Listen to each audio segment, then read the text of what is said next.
জুম্মার নামাজ কেমনে পড়তে হবে নবী করিম সাল্লাল্লাহু আলাইহি সাল্লাম পড়িয়া আমাদেরকে দেখাইছেন। তিনি বলছেন বরিস্তু মুআল্লিমান, আমি তোমাদের শিক্ষক। তিনি যাইয়া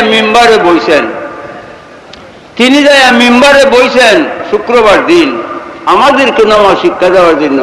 নবীজির জন্য নামাজ ফরজ না। তুমি আমি নামাজ না পড়লে দুদক যাইয়াম, কিন্তু নবীজি নামাজ না পড়লে দুদকই হবে না।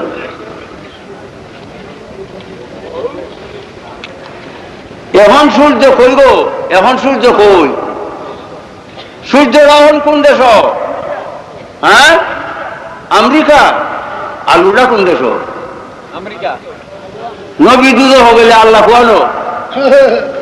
হ্যাঁ, সূর্যের জ্যোতি, সূর্যের আলো, সূর্যের জ্যোতি রৌদ্র, সূর্য নহে আল্লাহর জাতের জ্যোতি, নবী আল্লাহ নহে। যেটায় সূর্য সেটায় রৌদ্র, যেটায় আল্লাহ সেটায় রাসূলুল্লাহ।